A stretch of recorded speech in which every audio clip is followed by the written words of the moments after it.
कैसे अपनी आत्मीय शक्ति को फिर से नया कैसे करें। मैं केवल 4 सरल सत्य को उजागर करना चाहूँगा। पहला, परमेश्वर को अपनी शक्ति या कहूँ ताकत का स्रोत बनाओ। न ही लोगों को, न ही किसी और को। इंतज़ार मत करो कि कोई आकर आप में ताकत डालेगा। इंतज़ार मत करो कि कोई आकर आपकी ज़िंदगी में चीज़ों को बदलेगा तो आप अच्छा महसूस करोगे। इंतज़ार मत करो या एक बार मैं घर लूँगा तो मैं अंदर अच्छा महसूस करूँगा। एक बार मैं शादी करूँगा या करूँगी तो मैं अंदर अच्छा महसूस करूँगी या करूँगा। एक बार जब मुझे कार मिल जाएगी तो मैं अंदर से मजबूत हो जाऊँगा। इसका मतलब है कि आप अपनी ताकत को किसी और के हाथों में सौंप रहे हो। परमेश्वर को अपनी ताकत का स्रोत बनाओ। फिलिपियों में कहता है कि मैं मसीह में सब कुछ कर सकता हूँ जो मुझे शक्ति यानी बल देता है। दाऊद कहता है, परमेश्वर मेरा बल और गीत है। इज़राइल अपने परमेश्वर को इस नाम से पुकारते थे, याकूब का बल। परमेश्वर आपकी ताकत बनना चाहता है। आपकी शादी नहीं, न ही परिवार, न ही सफलता, न ही पैसा, ये न ही आपका अच्छा दिखना, न ही कोई और, पर परमेश्वर आपकी ताकत है। परमेश्वर ने पौलुस से कहता है, पौलुस मेरा अनुग्रह काफ़ी है क्योंकि मेरी सामर्थ्य तेरी निर्बलता में सिद्ध होती है। यह क्या मतलब है? अगर आप पति पत्नी हैं, सेवा करना नहीं चाहते, परमेश्वर की सेवा के लिए अपने पति या पत्नी पर निर्भर न हों। परमेश्वर में खुद को मजबूत करें। अगर आपका बच्चा दुर्व्यवहार कर रहा है तो उसे अपनी ताकत या बल लेने न दें। परमेश्वर आपका बल है। यहाँ पहला पॉइंट है। और दूसरा, कैसे दोबारा प्राप्त करें और अपनी ताकत को दोबारा नया करें। परमेश्वर का इंतज़ार करो। आराधना में, प्रार्थना में, उसकी उपस्थिति में। यशायाह में कहता है, जो यहोवा की बाट जोते हैं वे नया बल प्राप्त करते जाएंगे। परमेश्वर की बाट जोना ऐसा है जैसे रेस्टोरेंट में ग्राहक का इंतज़ार करना। वे ग्राहक के लिए खाना लेकर आते हैं। परमेश्वर के पास आराधना लाओ और सिर्फ इंतज़ार करो। आपके अंदर फिर से बल को स्थापित करेगा। वह आपके अंदर कुछ नया स्थापित करेगा, दोबारा चलाएगा। आप बाहर आओगे, स्थिति अलग होगी, आपका रवैया भी, हालात वही होंगे पर आपका रवैया अलग हो जाएगा। परमेश्वर की बाट जो हो उसे आपको दोबारा स्थापित या कहूँ चलाने दो। दोबारा आपकी ताकत को बहाल करने दो। उसे आनंद को दोबारा बहाल करने दो। उसे शांति को दोबारा बहाल करने दो। उसे आपको दोबारा नया करने दो। और तीसरा तरीका दोबारा बल को नया करने का है, गैर भाषा में प्रार्थना करना, पवित्र आत्मा में प्रार्थना करना। पवित्र आत्मा में प्रार्थना करके हम अपने सब पवित्र विश्वास का निर्माण करते हैं। यहूदा में कहता है, कुरिन्थियों में कहता है, हम अपने आप को उत्साहित करते हैं जब गैर भाषा में प्रार्थना करते हैं। जब हम कभी महसूस करते हैं, जब हम निराशा महसूस करते हैं, जब हम खाली महसूस करते हैं, बेहतर दवाओं में से एक, बेहतर हथियारों में से एक जो आपके पास है, परमेश्वर में खुद को मजबूत करने के लिए आपको अपना मुंह खोलना है और गैर भाषा में प्रार्थना करो। आप कह सकते हो, पर मैं महसूस नहीं करता या होता। यह चीज़ आपको महसूस नहीं करनी। यह आत्मिक चीज़ है। आत्मिक चीज़ें केवल आपके चुनाव के द्वारा सक्रिय होती हैं। जब आप 10 मिनट, 15 मिनट प्रार्थना करते हो, आपके कमरे के अंदर एक वातावरण बदलेगा। आपकी आत्मा में वातावरण बदलेगा। हालात सेम हो सकते हैं पर आप अलग चलोगे। वह मूसा के समान होगा जो पहाड़ पर से उतरता है और आपका चेहरा चमक रहा होगा। आप याकूब के समान होंगे जो सारी रात परमेश्वर से लड़ा। वह उ- ईसा के समान कर रहा है छोड़कर अब वह में परमेश्वर का चेहरा देख रहा है। क्योंकि इसलिए जब आप अपने बल को दोबारा नया करते हैं तो आत्मिक क्षेत्र में कुछ बदलता है। आप ठीक होने के रास्ते पर होते हैं जब आप अपने बल को दोबारा नया करते हो। मेरा परमेश्वर यीशु। चौथा तरीका अपने बल को फिर से नया करने के लिए है अपनी आत्मा से बोलो। अपनी आत्मा में मत रहो। जिस तरह से आप अपनी ताकत या बल को दोबारा नया करते हो जब आप परमेश्वर की उपस्थिति में रहते हो तो आप गैर भाषा बोलते हो। आप कहते हो परमेश्वर आप मेरा बल हैं, आप मेरी स्रोत हैं। तब आपको अपनी आत्मा से बोलना है। अपनी आत्मा से में मत रहो। दाऊद भजन संहिता 103 के 1 में कहता है, हे मेरे मन यहोवा को धन्य कहे और जो कुछ मुझ में है वह उसके पवित्र नाम को धन्य कहे। और 103 के 2 में कहता है, मेरे मन यहोवा को धन्य कहे और उसके किसी उपकार को न भूलना। दाऊद अपनी आत्मा से बात कर रहा है और उसे पाठ पढ़ा रहा है। कहता है, याद रख वह तेरे सभी अधर्मों को क्षमा करता है। ओ आत्मा याद रख वह तेरी सब बीमारियों को चंगा करता है।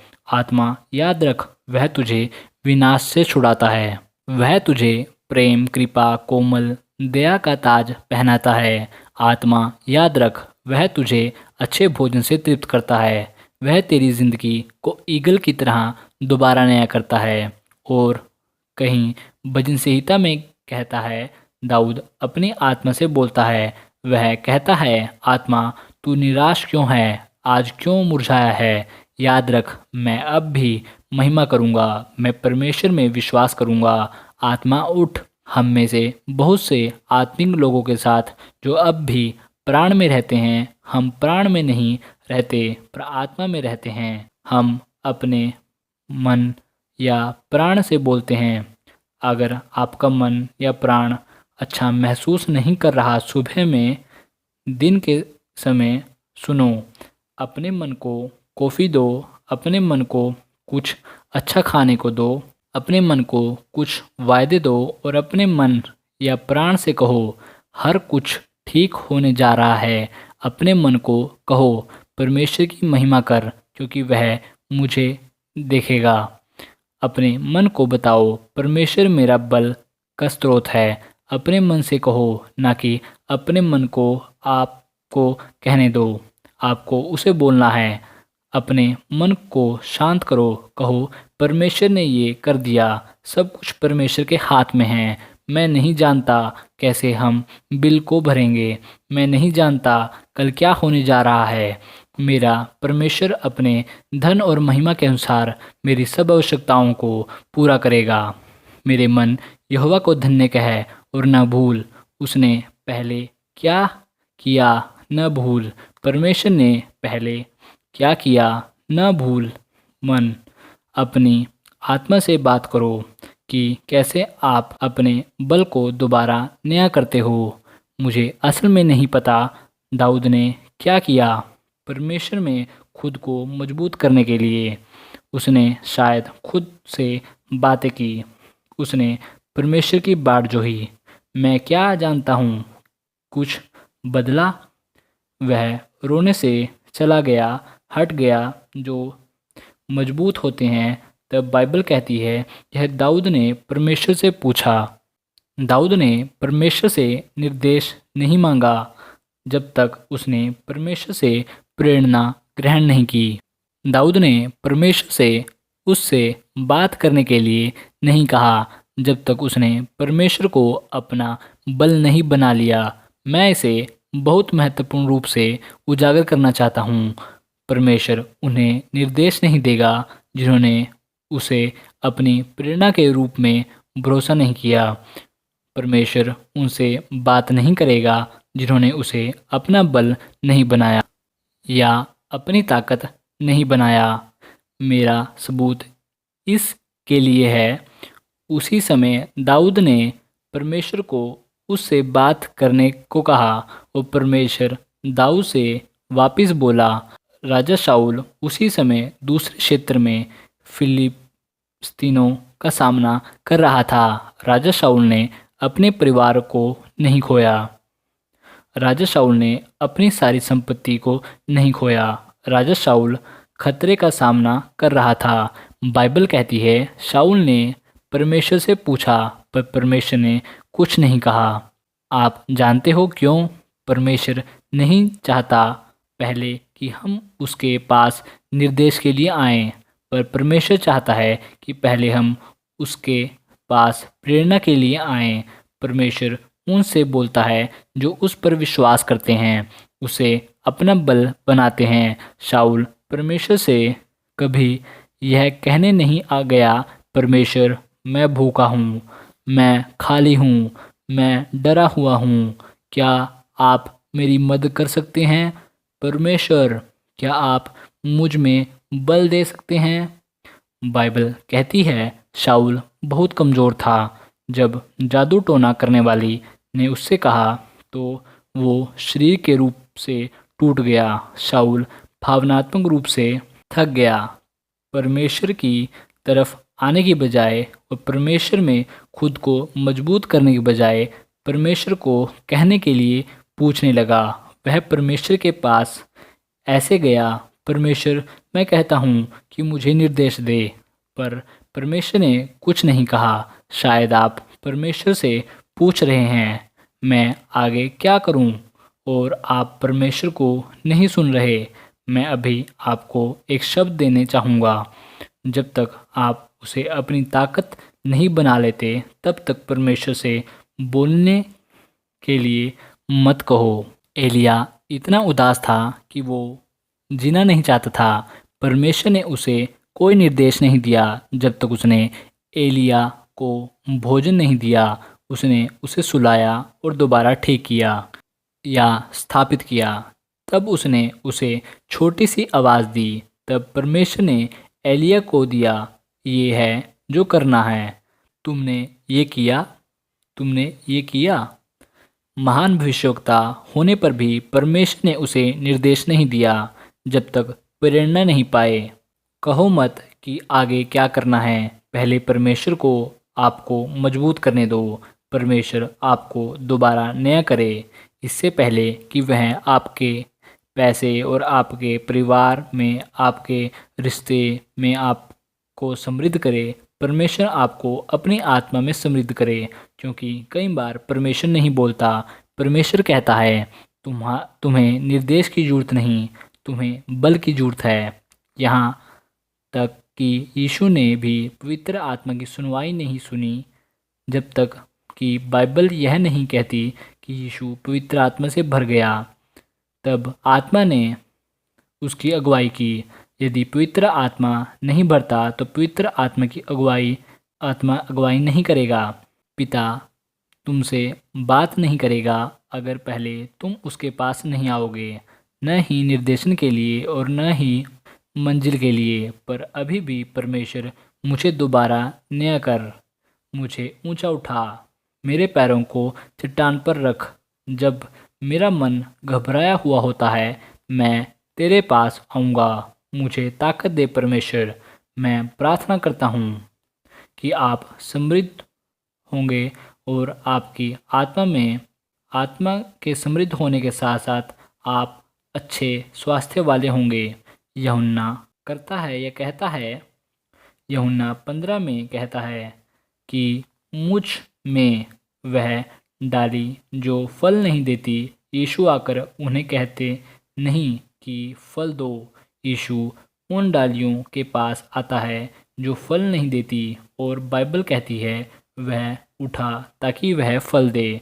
दूसरे शब्दों में परमेश्वर कह रहा है जब तुम नीचे होते हो तुम्हें निर्देश की जरूरत नहीं है, तुम्हें शांति की जरूरत है। जब तुम अंदर से खाली होते हो तो तुम्हें पहले सफलता की जरूरत नहीं, आपको अंदर से ठीक होने के लिए आत्मिक आशीष की जरूरत है। तब परमेश्वर कहता है मैं तुम्हें निर्देश दूंगा, क्योंकि तुम मेरी प्रेरणा बन गए।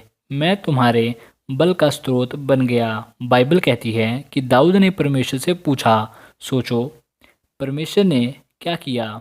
तो उससे बोला, मेरा मानना है कि एक आत्मा जो मजबूत होती है वह आत्मा होती है जिसे परमेश्वर बात करता है।